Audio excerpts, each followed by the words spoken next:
Poster ছিঁড়ে কিংবা ছবি বিকৃতি করে কি আর এমপি হওয়া যায়? আপনার যোগ্যতাই আপনাকে এমপি বানাবে কিংবা আপনার অযোগ্যতাই আপনাকে পরাজিত করবে। বর্তমান সময়ের মানুষগুলো কিন্তু খুবই সচেতন। আসসালামু আলাইকুম প্রিয় ফ্রেন্ড ফলোয়ার, আমি আকলাকুর রহমান আশিক, আপনাদের আশিক ভাই। বর্তমান সময়ের গুরুত্বপূর্ণ একটি বিষয় নিয়ে আপনাদের সামনে হাজির হয়েছি। লাইভে যারা সংযুক্ত হয়েছেন এখন দেখছেন, পরবর্তী সময়ে দেখবেন। সবাইকে শুভেচ্ছা জানিয়ে লাইভটি শুরু করছি। বর্তমান সময়ে দেখা যাচ্ছে একজনের পোস্টারের উপর অন্যজন পোস্টার লাগিয়ে যাচ্ছে, আবার একজনের ছবি বিকৃত করে কে বা কারা চলে যাচ্ছে। পরবর্তী সময়ে ট্যাগ কিংবা দায় দিয়ে দেওয়ার ঘটনাও ঘটছে।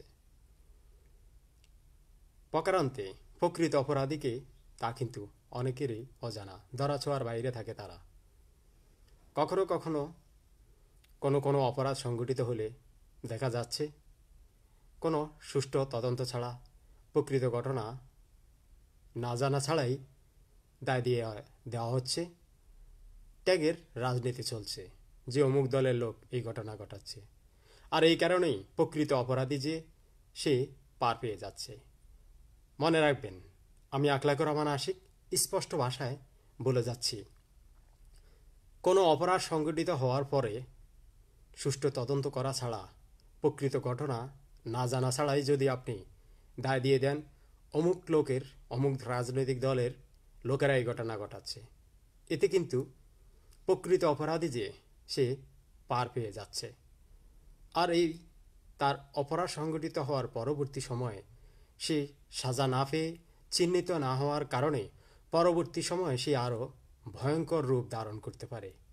এমনও হতে পারে আপনার দলীয় কোন্দলের কারণে আপনার কোনো নেতা কিংবা কোনো কর্মী মারা গেছে, আপনি বলছেন প্রতিপক্ষের লোকেরা আপনার এই নেতাকে, এই কর্মীকে মেরে ফেলেছে, কিন্তু আপনি ধারণাও করতে পারেন না যে আপনার খুব কাছের মানুষগুলোই এই ঘটনা ঘটাচ্ছে।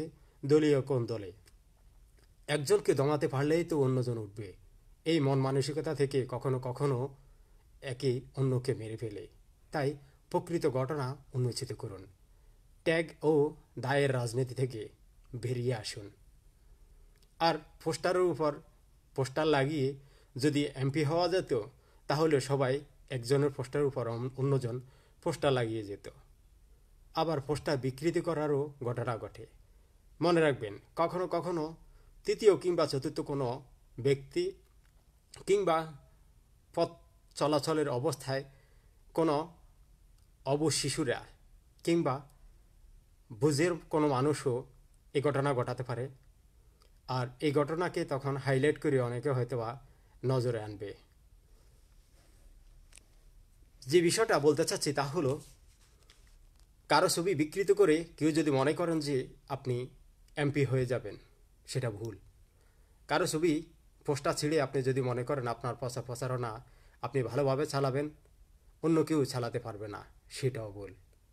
সময় পাল্টিয়েছে, পরিবর্তনের হাওয়া সারা বাংলাদেশের সর্বত্রই লেগেছে। পূর্ববর্তী সময় চেয়ে বর্তমান সময়ের মানুষগুলো কিন্তু আরও সচেতন। কে কাকে ভোট দিবে তা কিন্তু মানুষ সিদ্ধান্ত নিয়ে নিয়েছে। আপনি এখন প্রচারণা চালিয়ে যেতে পারেন, আর আপনি মনে রাখবেন, আপনি অন্য লোকের বদনাম কুচ্ছা রটনা করবেন, অন্য লোকের বিরুদ্ধে অপপ্রচার চালিয়ে আপনি নিজেকে জনপ্রিয় করতে চাইবেন। প্রকারান্তে আপনি অন্য লোকের অপপ্রচার এবং মিথ্যা বানোয়ার তথ্য দিয়ে নিজেকে সবার সামনে উপস্থাপন করতে চাচ্ছেন, তো বিপরীতে কিন্তু আপনি সবার কাছে হ্যায় প্রতিপন্ন হয়ে যাচ্ছেন। আপনার যদি 10টা ভোট থাকে, ওই 10টা ভোট থেকে আপনার বক্তব্য, আপনার চালচলন, আপনার কথাবার্তার কারণে দিন দিন আপনি মানুষের কাছে আরও হ্যায় প্রতিপন্ন হয়ে যাচ্ছেন। আপনার জনপ্রিয়তা আরও তলানিতে চলে যাচ্ছে।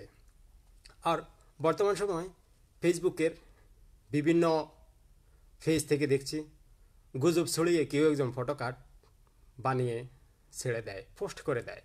আর এটা দেখা মাত্রই অনেকেই পোস্ট করে দেয়। যদি তার পক্ষে যায় তাহলে সে নিজে তো পোস্ট করেই করে, সাথে সাথে তার আরও ফ্রেন্ড সার্কেল যেগুলো আছে, বিভিন্ন রাজনৈতিক দলের যে সকল নেতাকর্মীরা আছে, তার দেখা দেখি বাকিরাও কিন্তু পোস্ট করে দেয়। আসলে এটা মিথ্যা গুজব, কখনো যাচাই বাছাই করা ছাড়াই সেটা পোস্ট করে দেয়। আপনি যখন নিয়মিত এমন ঘটনা ঘটাবেন, নিয়মিত আপনি গুজব ছড়াবেন, মনে রাখবেন আপনি একটি সময় সত্য প্রকাশ করলেও কেউ সেটা আর স্বাভাবিকভাবে নেবে না। মনে করবে আপনি সবসময় গুজব নিয়ে পড়ে আছেন।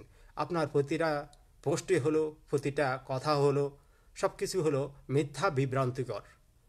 একটি সময় আপনি যদিও এলাকার গণ্যমান্য কোনো ব্যক্তি হন, যেমন সাম্প্রতিক সময়ে কিছু কিছু এলিট শ্রেণীর মানুষকে দেখছি, কিছু শিক্ষিত মানুষকে দেখেছি, তারা এলাকায় খুবই গণ্যমান্য ব্যক্তি, কিন্তু নিয়মিত এই বিভিন্ন ওই গুজব ছড়ানো, বিভিন্ন ফটোকার্ড, বিভিন্ন তথ্য শেয়ার করে বসে।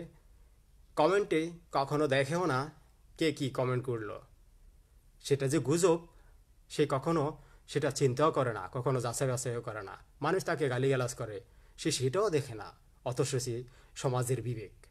সুতরাং প্রতিটা পোস্টের ক্ষেত্রে আরও সচেতন হবেন। আর কারো পোস্টারের উপর অন্য কেউ ব্যঙ্গাত্মক কোনো কিছু করবে কিংবা ছবি বিকৃত করবে, এগুলো করে কিন্তু এমপি হওয়া যায় না। এমপি হতে হলে যোগ্যতা লাগে। যোগ্যতার ভিত্তিতে আগামীর জাতীয় সংসদ নির্বাচনে সর্বত্রই যোগ্য ব্যক্তি এমপি হবে, এমন প্রত্যাশা করি আমি আকলাক রহমান আশিক। সবাই ভালো থাকবেন, সকলের সুস্বাস্থ্য ও দীর্ঘায়ু কামনা করে আজকের মতো লাইভ এখানে শেষ করছি। ইনশাআল্লাহ পরবর্তীতে অন্য কোনো ভিডিও নিয়ে, অন্য কোনো লাইভ নিয়ে, অন্য কোনো বিষয় নিয়ে আবার আপনাদের সামনে হাজির হব। সে নাগাদ সবাই ভালো থাকবেন। আসসালামু আলাইকুম।